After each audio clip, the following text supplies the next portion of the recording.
Ya, oke, pagi Bu Pagi. Kiki. Kembali lagi setelah berapa lama nih? Ada setahun? Enggak lah ya. Ya tahun lalu terakhir Tahun ya, lalu kita terakhir. Coffee Morning Talk lagi ya. Kembali lagi nih. Ya, Eh, November.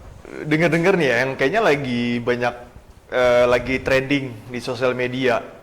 Mungkin dari salah satu, yang mungkin dipicu juga sama salah satu selebritis kali ya di sosial media Betul. yang mengangkat isu atau topik yang mengarah ke child grooming.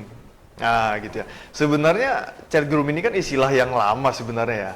Istilah lama, istilah yang memang sudah umum, sudah lama, cuman memang mungkin nggak lama dibicarakan dan nggak semua orang tahu gitu, paham ya child grooming ini. Dan mungkin banyak orang nggak tahu apakah child grooming ini berbahaya, beresikonya seperti apa gitu ya. Jadi mungkin kalau orang awam mungkin istilahnya child grooming ini cuman kayak anak kecil yang tumbuh tumbuh kembang secara umum gitu ya. Nah, tapi kan kalau di istilah psikologi Ya, dan dikaitkan dengan resiko atau potensi kejahatan itu ya. Ini kan suatu hal yang beresiko gitu ya. betul. Betul nggak? Ya. Dan dampaknya luar biasa kan. Seperti itu nggak? Ya, Nah, sangat banget. sangat banget. Child grooming ini kan satu apa ya, kejahatan psikologis yang terstruktur dan terencana. Nah, biasanya child grooming ini dilakukan oleh orang-orang dengan usia berapa sih? Dan sasarannya biasanya. Kalau misalnya dari kata-kata child, apakah memang harus anak-anak? Remaja misalnya, apakah bisa juga terkena dampak dari child grooming? Kalau untuk usia itu biasanya lebih ke anak-anak sih, dan Hmm, pelakunya biasanya itu dewasa.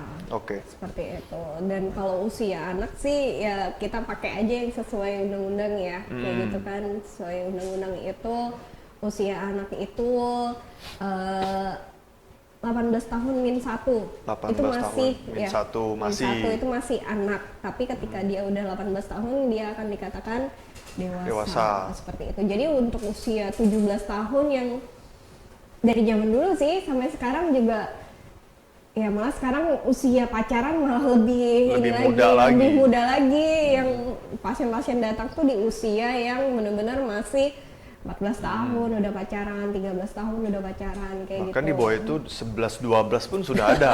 Iya Gitu ya. betul sih. Banyak juga kita ketemu pasien itu. Cuma ya rata-rata SMP itu udah SMP. bener-bener yang pacaran jalan bareng, makan bareng kayak Ya, gitu. Nah, perilakunya udah kayak bener-bener kayak pacaran orang dewasa kan. ya Gitu. betul. Iya ada yang apa dilakukan juga. Nah, jadi kalau misalnya kalau 17 sekarang ini dikatakan mereka udah dewasa, tapi bagi undang-undang perlindungan anak itu masih 17 tahun seperti itu. Maka mereka yang mungkin berpacaran di usia itu dengan orang dewasa itu juga sebenarnya perlu kita waspadai apakah ada masuk child grooming Child itu. grooming ya. Betul. Ya, jadi ngeliat situ kan potensinya juga kan, ngeliat ke Betul. arah mana. Karena kan kadang tidak nampak ya, maksudnya niat atau motif atau tujuan itu kan kadang tidak terlihat ya child grooming itu kan. Betul. Kadang ada dua spekulasi atau dua persepsi bagi orang awam, dua hal. Ada yang mungkin aware gitu ya, yang mungkin orang tuanya atau kerabatnya itu aware banget kalau anggota keluarganya yang lebih muda itu tidak boleh dekat-dekat orang asing. Tapi ada juga nih masyarakat sebagian yang oh nggak apa-apa gitu dideketin oleh orang asing yang lebih dewasa, saking positifnya mungkin tidak curiga. Kan Betul. ada juga ya masyarakat Sering kali. sering kan. Betul. Nah, sehingga kan persepsi atau anggapan seperti itu kan jadi kadang tuh jadi dimanfaatin oleh orang-orang yang punya niat jahat gitu ya, atau mungkin orang-orang yang tadi secara moral mungkin ya, secara moral itu jadi lemah gitu ya, kayak gitu. Nah, child grooming ini bisa dimasukkan dalam kategori gangguan jiwa atau gangguan psikis nggak? Maksudnya orang yang melakukan child grooming Oke, orang yang masuk nggak? melakukan masih bisa sih masuk ke orang yang bermasalah secara psikologis, Psikologis. ya. Entah itu kita mungkin masuknya sampai ke dia punya penyimpangan seksual atau yang lainnya kayak gitu, itu kan juga harus diperiksa secara lebih detail Lebih lagi detail. ya, lebih dalam lagi. Tapi yang pasti mereka pasti memiliki yang namanya punya masalah psikologis. Psikologis, Entah ada itu, indikasi ke iya, sana entah ya. ada indikasi gangguan psikologis ataupun memang hanya batas permasalahan psikologis. Oke. Nah, biasanya mungkin terkait dengan misalnya kalau karena ini berkaitan dengan child gitu ya, mungkin masuknya dalam fetisme misalnya kayak pedofil mungkin ya. Betul. Itu kan tapi memang kita harus memastikan lagi dengan asesmen psikologi yang mendalam kan untuk bisa menegakkan apakah ada memang kriteria seperti itu gitu. Tapi kayaknya sih kalau yang kita lihat-lihat kita baca ya dari kasus yang ada, sebenarnya kan orang-orang pelaku chat grooming ini tidak semuanya punya masalah. Kadang mereka bisa berpikir secara rasional, bisa secara empati. Karena kan chat grooming itu mereka melihat kan, membaca kerentanan dari individu lain yang lebih muda. Artinya kan dia punya sisi kemampuan apa ya, membaca situasi. Nah, akhirnya memanipulasi kan. Artinya kan mungkin secara kognitif tidak ada masalah. Cuman secara moral, secara moral, secara apa ya maksudnya? Iya moral. Iya moralitasnya gitu kan. Artinya dia tahu yang lebih muda itu seharusnya tidak boleh disentuh, tidak boleh dieksploitasi atau manipulasi, tapi itu malah dilakukan gitu kan. Seperti dari beberapa kasus yang kita temuin kan di klinik juga. Sering sekali. Sering ya kayak gitu. Dan akhirnya kan itu menjadi apa ya? Semacam kayak fenomena gunung es juga ya yang terbalik. Sebenarnya kan itu banyak terjadi, cuman kadang mungkin tidak terdeteksi atau tidak disadarin kan gitu loh. Karena orang lebih sering berpikir bahwa itu hal normal, apalagi juga ini kan sebenarnya nggak cuma dilakukan oleh orang asing. Betul. Orang terdekat pun yang juga. terdekat dengan orang tua dari anak itu pun juga kadang sangat mengenal sekali dengan orang tersebut. Malah mereka akan merasa, oh anakku disayangin, oh anakku lebih diperhatiin, diistimewakan, dilindungin gitu kan. Sehingga orang tidak curiga. Tidak. Iya kan, tidak karena curiga. Chat grooming itu kan sebenarnya dia sangat bertahap, ada prosesnya dan itu cukup lama. Jadi sampai akhirnya di tahap dia sudah bisa, sudah mampu, udah apa ya, udah merasa si anak ini udah merasa bahwa dia sangat istimewa.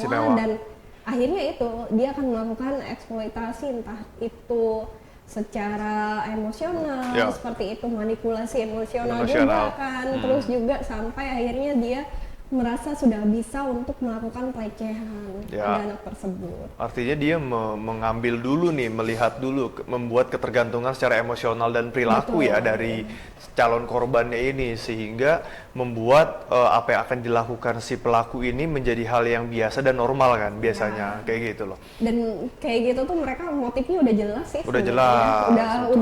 Udah terstruktur, terencana. Udah ada tahapnya kayak gitu. Dan itu bisa masuk pidana ya. Betul, sangat bisa sekali. Nah, di sini memang yang menjadi masalah kan akan dampak ya ke korban ini ya dari chat grooming ini kan memang jangka panjang sekali kan dampaknya. Mungkin seperti beberapa pasien yang kita temuin kan di klinik gitu ya. Sehingga memunculkan berbagai macam gangguan kesehatan psikis kan, gangguan mental gitu. Nah, apa aja sih misalnya yang bisa dilihat lah ya bahwa ini bagian dari dampak atau efek negatif akibat pengalaman chat grooming gitu. Biasanya itu gangguan psikologis yang lebih sering kita terima itu trauma psikologis sih sebenarnya. Trauma psikologis itu seperti dampaknya itu biasanya sampai ke depresi, anxiety, gangguan kecemasan berlebihan seperti itu kan, depresi, terus trauma seperti itu. Tapi semakin banyak juga yang kalau misalnya yang masuk ke kita itu kadang keluhannya bukan itu gitu. Keluhannya itu seperti anaknya agresif, terus sering menggunakan obat-obatan terlarang misalnya, terus juga kayak ada kecanduan merokok, alkohol seperti itu. Terus yang lebih sering kadang terlewatkan oleh orang tua biasanya itu anak yang tidak mau sekolah. Prestasi akademik menurun seperti itu, menolak untuk tidak sekolah itu aja sebenarnya perlu kita curigai, entah itu memang ada child grooming atau memang hanya permasalahan bullying di sekolah misalnya seperti itu. Terus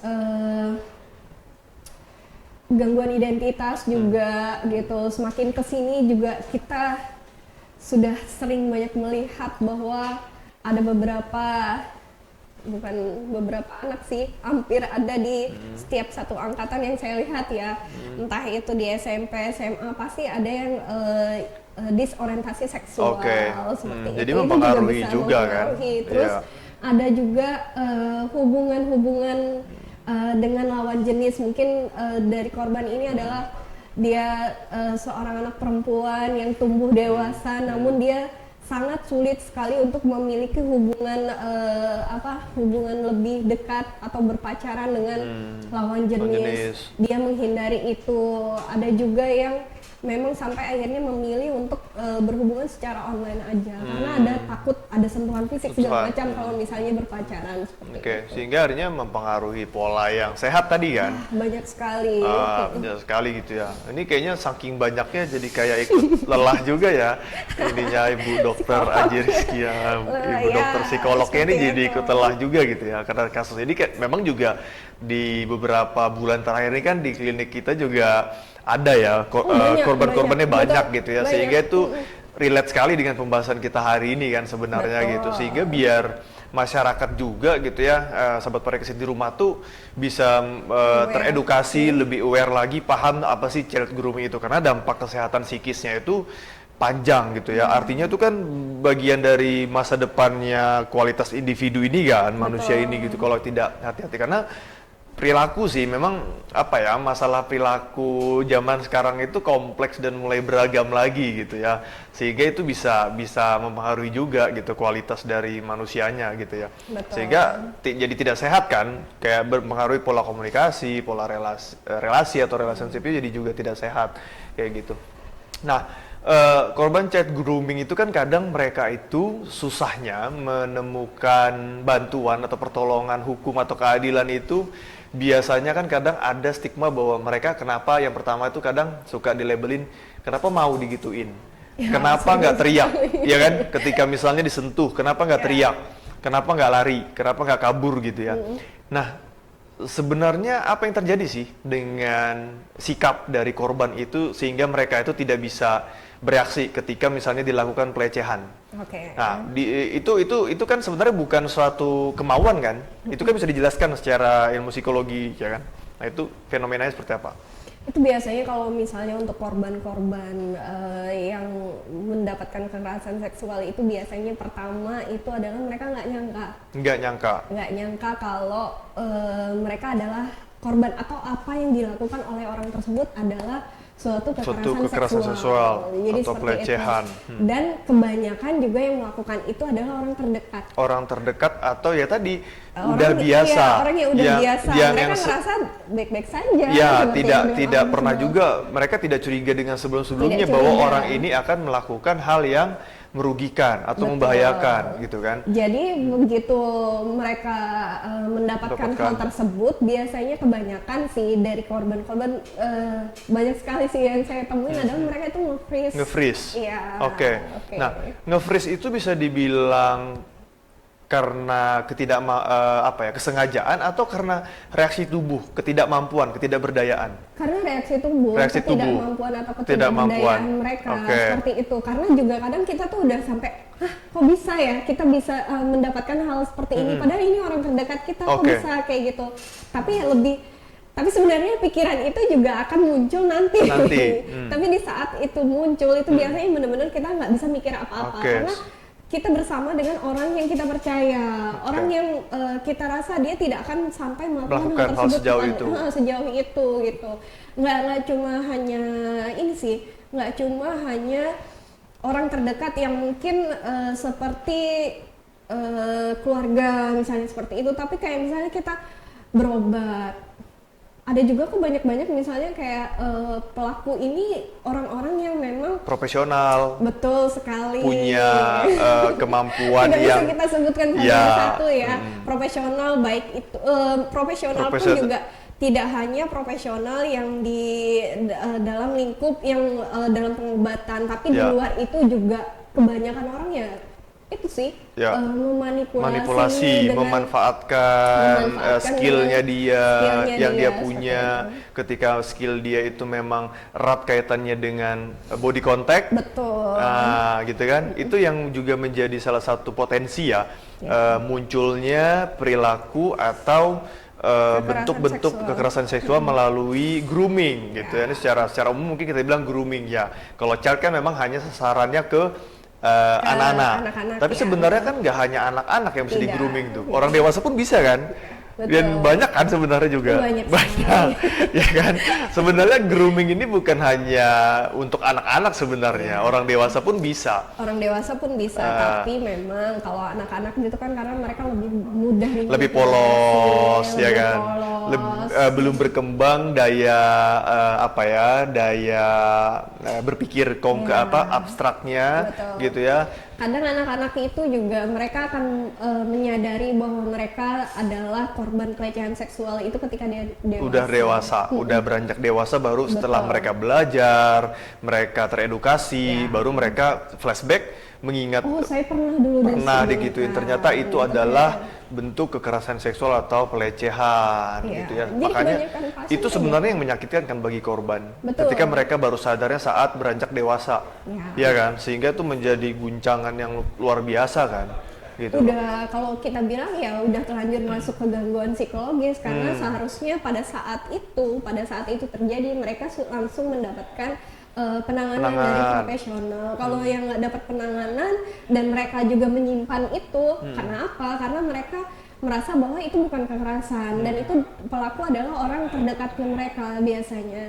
Sampai akhirnya mereka menganggap itu hal yang biasa gitu. Begitu dewasa baru memahami itu. Itu yang bahayanya di situ. Bahayanya di situ ya. Ketika dewasa akhirnya ada ledakan-ledakan yang seharusnya tidak terjadi. Kalau pelecehan atau kekerasan tersebut sudah ditangani lebih awal lagi gitu ya. Itu tadi.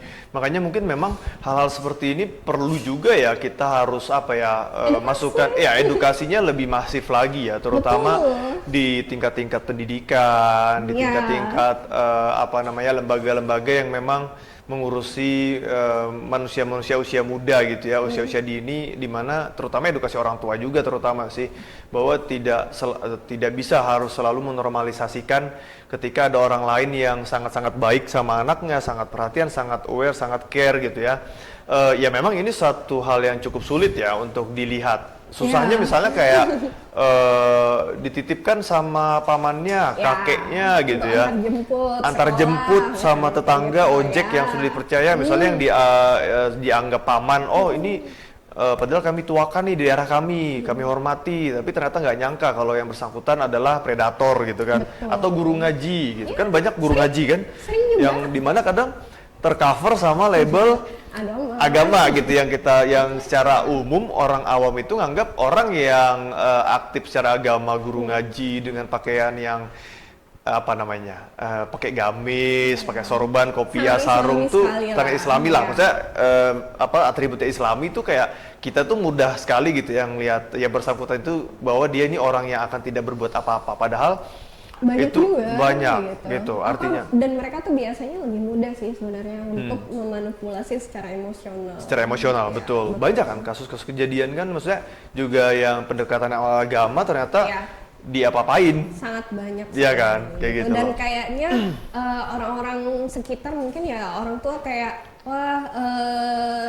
percaya sangat syukur. Oh nggak apa-apa digituin kan syukur kayak gitu. Apalagi kayak saliman yang langsung cium pipi yang seharusnya itu tidak boleh, padahal anak ini kan udah balik. Iya, betul. Tapi karena ngerasa bahwa dia adalah petinggi misalnya kayak gitu yang kayaknya sangat berkah sekali kalau mendapatkan hal tersebut, padahal juga bisa aja berkedok dari agama itu. Itu sih sensitif sekali sebenarnya ngomongnya itu, tapi tidak bisa dipungkiri banyak yang terjadi karena itu. Ya, itu tadi lagi-lagi memang kurangnya juga kalau diperhatikan ya, kurangnya juga awareness dari si korban atau calon korban atau orang-orang di sekitar korban ini atau calon korban ini untuk memberikan penguatan nih gitu. Artinya kan tadi pentingnya penguatan emosional dulu sih sebenarnya. Ketika misalnya seseorang nih mengalami guncangan emosional atau ketidakstabilan emosional, apakah memang harus selalu larinya ke orang-orang seperti itu gitu? Sebenarnya sih nggak salah juga, kita nggak bisa kita hantam rata ya. Cuman emang harus hati-hati sih sebenarnya. Artinya kita teredukasi dulu deh. terserah mau perginya kemana, misalnya ke ustadz atau ke dukun atau kemana, ya itu kan dinamika masyarakat kita kan. Tapi sebenarnya lebih aman tuh ke psikolog kan sebenarnya, ke psikolog klinis ke di tenaga profesional gitu kan, yang di rumah sakit ya di rumah sakit, di Parikesit yang lebih memang sudah apa ya terakredit gitu ya secara baik gitu ya, yang memang ya tadi sih memang kita harus perlu edukasi sih, memang itu paling pentingnya juga gitu ya, membaca tanda-tanda, mengantisipasi kayak gitu kan.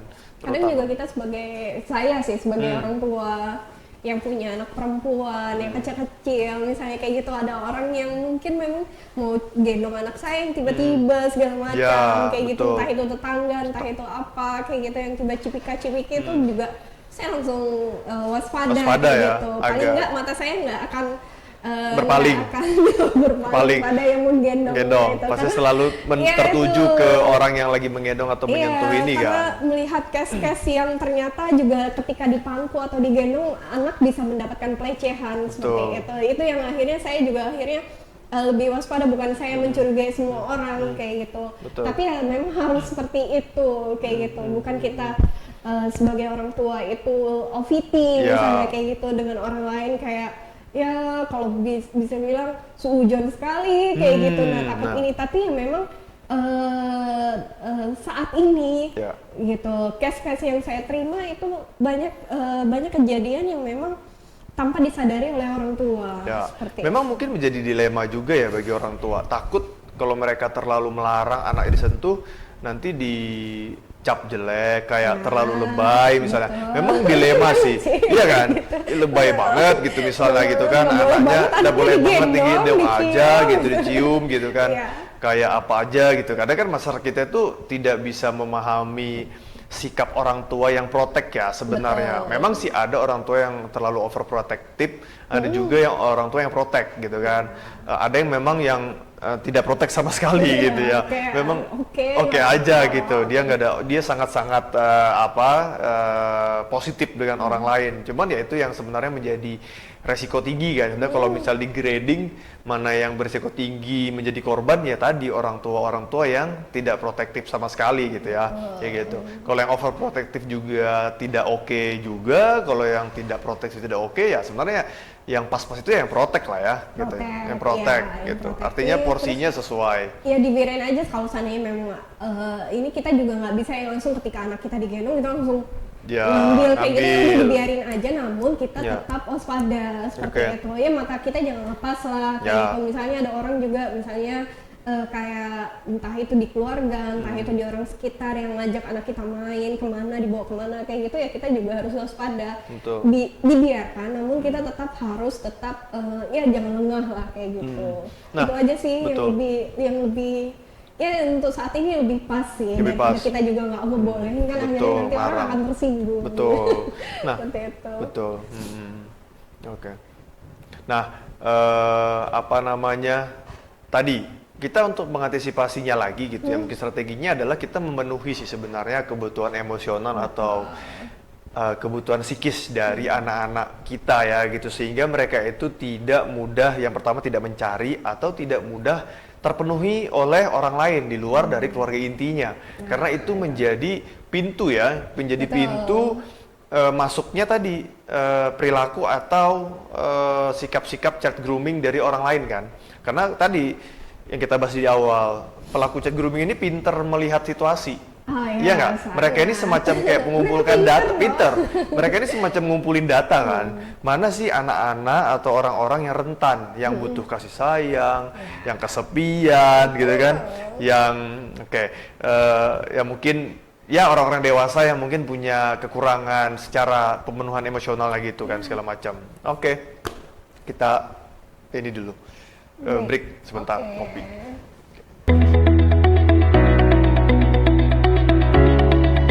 Kini, Rumah Sakit Umum Daerah Aji Muhammad Parikesit memberikan kemudahan bagi Anda.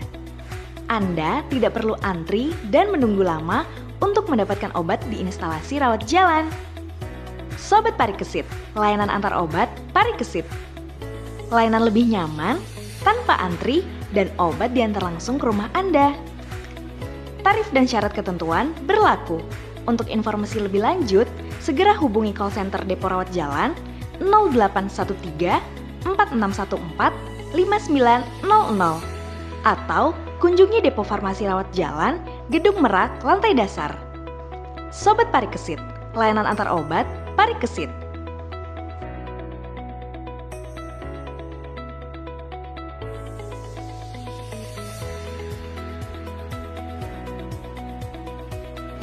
Oke, nah jadi kayaknya lebih menarik tadi ya di belakang layar ya saat break, agak sedikit break tadi ya pembahasannya. Oke, kita lanjut. Sampai ketawa. Kayak ikut. Oke, nah tadi membahas sempat ada sedikit berkaitan dengan grooming juga ya. Ternyata kan banyak juga masyarakat yang belum paham tadi kan child grooming itu dikira hanya untuk child, itu kan ada kata-kata child, jadi hanya iya, untuk anak. makanya Sebenarnya kan ke dewasa pun juga bisa seperti itu kan dilakukan. Nah, apa namanya? Ada ketika misalnya child grooming ini udah berlanjut tadi kan secara struktural ya, secara terencana gitu kan. Kemudian kalau memang tujuannya untuk eksploitasi seksual atau manipulasi seksual, itu kan juga ada yang namanya desensitisasi seksual gitu. Artinya itu kan bertahap juga, suatu perlakuan yang bertahap ke korban. Yang awalnya mungkin nanya-nanya, kamu udah pacaran belum? Udah punya pacar belum? Nah, itu bisa menjadi salah satu indikasi yang nanya itu tuh memulai proses desensitisasi seksual atau proses groomingnya dia, gitu kan. Terus sudah begini belum? Apalagi kalau misalnya udah nanya ke area tindakan seksual kan, misalnya kayak kalian ngapain aja gitu kan pacarannya, pegangan tangan nggak, pelukan nggak, ciuman nggak. Nah, itu kan sebenarnya kayak si pelaku ini udah mulai membiasakan atau memahamkan hal-hal aktivitas seksual ke anak yang masih belum cukup umur kan. Betul. Sehingga nanti ketika anak-anak ini terbiasa dengan kata-kata itu, ketika dia melakukan, si anak ini tidak bereaksi jijik. Artinya kayaknya pelaku child grooming ini semacam kayak mau menarik si anak ini untuk merasa normal atau biasa ketika nantinya diperlakukan secara seksual gitu ya. Bahasanya prakteknya lah. Prakteknya. Dikasih teori dulu. Yes, teori dulu ya, kayak gitu ya. Kayak dibiasakan dulu pikirannya itu dengan kata-kata yang seolah-olah itu normal gitu kan. Kayak biasa bahwa kayak oh ini wajar kok gitu kan, bahasanya kayak gitu. Nah, itu kan sebenarnya yang berbahaya kan? Betul. Dan itu biasanya juga lebih sering muncul sih di antara anak-anak yang pacaran kayak gitu. Jadi memang dari pacarnya selalu membiasakan itu sampai akhirnya biasanya tahap untuk ngajak nonton. Ngajak nonton, gitu. Baru mau nggak kita kayak gitu juga, kayak gitu kan. Apalagi dengan anak-anak usia remaja ya, melihat menonton yang seperti itu kan pasti ada timbul hasrat seksual. Betul. Atau kenikmatan. Apalagi itu. mereka lagi masa puber kan. Betul. Artinya hormonalnya tidak stabil, lagi tertariknya dengan lawan jenis, lagi berbunga-bunganya, sehingga ketika ada interaksi lebih itu tuh kayak merasa nyaman kan di otaknya si anak ini gitu, sehingga ketika dipancing, diarahkan untuk melakukan perilaku yang lebih jauh tuh kena lebih mudah kayak gitu. Nah, itu kan sebenarnya juga menjadi hal yang krusial ya untuk bisa diantisipasi kan bagi orang tua atau orang terdekat gitu. Terus waktu pacaran juga kan dengan hal yang seperti itu, terus juga ada bahasa yang karena dia udah ketergantungan secara emosional ya dengan pelaku ini, dengan pelaku grooming ini, mereka akan bisa dengan mudah nyebut aku mau meninggalkan kamu. Akhirnya si korban, si perempuan sih lebih baik sih perempuan ya, kita bilang perempuan, korban ataupun mungkin juga pasangan sesama jenis gitu. Si korban ini juga akan ya udah dia akan menyerahkan diri lagi gitu supaya tidak ditinggalkan. Kenapa? Karena memang udah merasa bahwa ada ketergantungan emosional gitu, walaupun dia tahu bahwa apa yang terjadi dengan dia itu salah. Gitu. Tidak harusnya dia lakukan dengan orang tersebut, namun ya itu lagi ketergantungan emosional, keterikatan emosional, dimanipulasi, terus juga mendapatkan hadiah-hadiah kecil seperti itu yang akhirnya ada perasaan tidak nyaman ketika untuk menolak seperti itu. Jadi itu mereka tuh kebingungan kan sebenarnya korban ini antara mereka itu senang, takut, sama malu kan. Sehingga yang mana nih yang mau dominan karena kecenderungan seimbang gitu ya. Cuman mereka ngerasa terpenuhi, siapa lagi yang sesayang Ya. ini sama aku, sementara sama Betul. orang tua, misalnya sama orang tua tuh Orangnya suka marah-marah, sibuk. sementara sama pacar atau sama si orang yang dewasa ini lebih care, lebih aware Dia gitu, selalu lebih paham, ada. selalu ada, sehingga dia jadi ambigu kan, jadi bingung Betul. gitu, sehingga ketika dia disentuh gitu ya yang udah melanggar moral atau Ya, norma, batasan-batasannya ya pribadi. sehingga dia udah tadi kan bisa jadi perilakunya nge-freeze. Betul. Nah itu yang kadang dilihat, ya kenapa mau? Kadang orang awam berpikir kok mau, kok nggak Iya. lari, kok nggak teriak, padahal kan itu si korban ini dalam kondisi yang kebingungan atau tidak berdaya Tidak secara berdaya. psikis, ya kan, gitu. Sebentar, nah sebenarnya yang kayak gini yang banyak masyarakat tuh belum paham, yang memang tadi lagi-lagi kita mesti ngebuka lah ya. Betul. Pemahaman yang Kebanyakan lebih juga, luas. korban-korban dewasa juga banyak yang dibilang bahwa oh kayaknya mau aja dia yang Iya, ada duluan dia mau segala duluan. macam. Kok nggak ngelawan, kok nggak teriak, Ya, kayak gitu. kok nggak nendang Ya. misalnya gitu kan, kenapa nggak lari Betul. gitu. Tapi ya itu sejauh kita bertemu dengan pasien-pasien yang memang mereka adalah dulunya korban kekerasan seksual, mereka memang tidak bisa apa-apa Ya, seperti itu. dan apalagi perempuan. Perempuan itu kan ketika mereka menghadapi situasi yang menegangkan, Ya. proses bagian otak berpikir logisnya itu kadang tertutup gitu ya, secara penjelasan, secara sistem Ya. otak gitu ya. Kalau yang pernah tak baca, jadi korban-korban kekerasan seksual itu kenapa mereka nge-freeze? Karena mereka tuh proses otak mereka bagian untuk berpikir logisnya itu nggak jalan, ketutup sama area yang memang berkaitan dengan emosinya. Ketika mereka kaget, mereka takut, shock tadi itu sehingga menutup berpikir logis. Nah, berpikir logis itu kan berkaitan dengan bagaimana reaksi Reaksi tubuh reaksi atau untuk respon kita untuk fight or flight Iya, kayak tadi kan. betul. Tapi itu tidak berfungsi ketika dia mendapatkan perlakuan yang tiba-tiba tadi kan, kayak gitu. Sehingga makanya banyak masyarakat itu nggak paham, hanya ngejudge, oh kenapa nggak teriak, kenapa nggak lari, Iya. ya kan, kenapa nggak nendang, ya karena berpikir logisnya itu nggak jalan, nggak jalan. gitu. Terus juga orang-orang tersebut juga pelaku itu kan biasanya orang yang tak terduga. Ya tadi karena tak Kalau terduga. beda kalau kita memang udah curiga sama orang tersebut. Betul, Kita dari ada- awal tuh sudah ya, ada kita rasa-rasa. udah ngasih tameng duluan Ya, bahwa oke ini orang yang memang suka misalnya kayak gitu melakukan pelecehan seksual, kita udah curiga, Betul. udah aware duluan kayak gitu. Jadi begitu mungkin kalau seandainya kita diperlakukan seperti itu, kita udah punya cara buat melakukan pencegahan duluan kayak gitu, atau bertindak, entah itu kita teriak segala Ya, macam, betul. seperti itu. Itu Tapi dia. itu kebanyakan dari korban itu memang mereka nggak curiga. Bercuriga ya, betul, karena tadi kan pembiasaan-pembiasaan yang selalu diistimewakan, keywordnya itu sih, mereka merasa diistimewakan kayak gitu ya.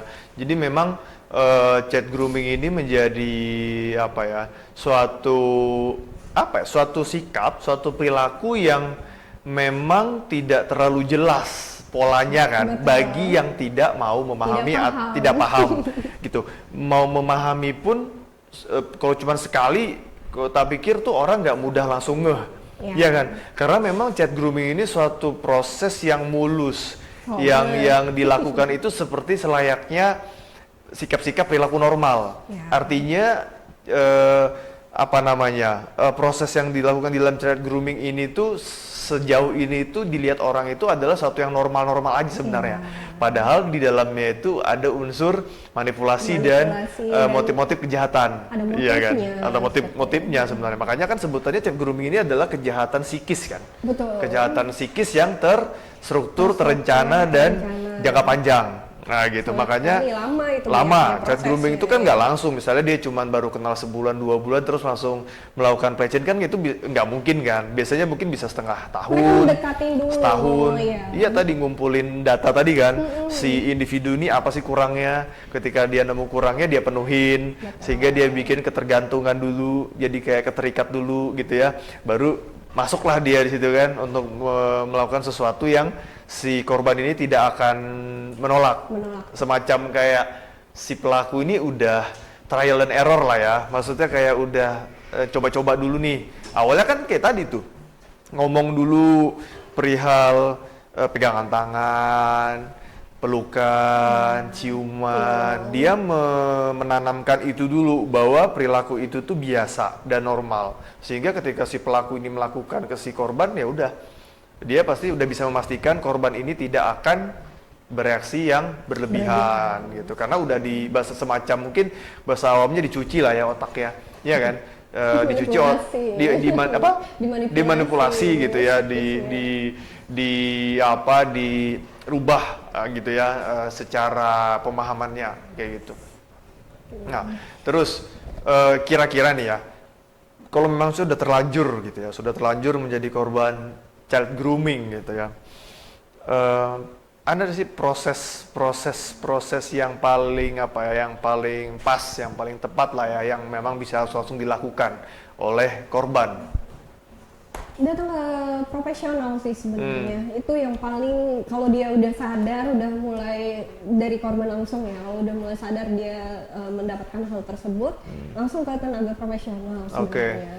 Dari situ dia untuk memastikan sih sebenarnya tenaga profesional itu beneran perilaku yang menyimpang atau tidak seperti itu, untuk memastikan itu dan apa dampak di dia seperti itu. Dan artinya itu dilakukan secepat mungkin ya, harusnya kan. Ketika sudah menyadari, oh ternyata dulu pernah diginiin, walaupun misalnya si korban ini belum bisa melabeli bahwa itu adalah kekerasan seksual, tapi ketika dia ngerasa pernah disentuh oleh orang lain di area-area yang tidak wajar, seharusnya mereka udah melakukan konsultasi ya. Betul. Ke profesional, sehingga bisa diketahui lebih awal kan. Ya, diketahui lebih awal. Dan tidak akan berkembang menjadi gangguan psikis yang lebih jauh kayak gitu kan. Betul. Gitu. Ya makanya mungkin ketika kita sudah merasa, atau mungkin bagi yang menonton ini sudah berpikir bahwa sepertinya aku adalah korban gitu, sebelum itu terlalu menjadi dampak yang lebih besar lagi, lebih baik datang ke tenaga profesional, apalagi rumah sakit Paripurna Kesit. Ini ada 2 psikolog klinis, ada yang psikiater mungkin juga. Ada psikiater juga. Biasanya awalnya itu di psikiater, baru setelah itu ke psikolog klinis. Nah, dari situ cerita karena memang kebanyakan pasien-pasien di sini mereka itu lebih sudah mereka malah baru mengetahui bahwa mereka menjadi korban kekerasan itu setelah ketemu dengan tenaga profesional. Betul. Seperti itu. Mereka menyadari bahwa apa sih sebabnya mereka mengalami yang namanya lebih, kalau trauma mungkin itu udah jelas gitu, tapi kayak misalnya depresi, gangguan kecemasan, terus juga ada yang bipolar, gangguan kepribadian kayak gitu. Nah, banyak hal yang terjadi, gangguan psikologis yang muncul, tapi begitu akhirnya ketemu dengan tenaga profesional, entah itu psikiater, entah itu psikolog, baru mereka menyadari bahwa ternyata mereka dulu adalah korban. Ya, tadi mungkin nanti kita perlu juga ya, maksudnya untuk keluar ya, maksudnya kayak edukasi memang langsung ke masyarakat, terjun langsung untuk hal ini kan, memang itu perlu dan secara masif sepertinya ya. Nah jadi mungkin sahabat Parikesit mungkin perlu untuk ke ini ya, ke rumah sakit, kita jalan-jalan, dan masyarakat juga harus ke sini berkonsultasi, karena kita kan Senin sampai Jumat Senin sampai Jumat ada jam 8 sampai jam jam 2 ya kita pelayanan gitu ya. Ya semoga teman-teman Parikesit atau sahabat Parikesit yang mungkin nanti menyaksikan gitu ya Coffee Morning Talk kita pagi hari ini ya bisa menyebarkan informasinya, kemudian bisa mungkin mendapatkan juga edukasi atau informasi yang lebih lengkap lagi gitu ya. Mungkin untuk lebih detailnya mungkin bisa langsung datang ya. Oke, makasih Mbak Kiki diskusinya untuk Coffee Morning Talk. Semoga untuk episode selanjutnya kita bahas untuk case-case yang lain lagi juga, yang memang mungkin banyak yang relate, yang masyarakat mungkin belum terlalu paham dan belum terlalu aware ya terkait itu. Oke, thank you, semoga lancar proses semuanya, dan sampai ketemu selanjutnya nanti di podcast bincang-bincang Coffee Morning Talk selanjutnya. Sampai belibet kan nih penutupannya. Oke. Selamat pagi. Ya. Silahkan kopinya diminum.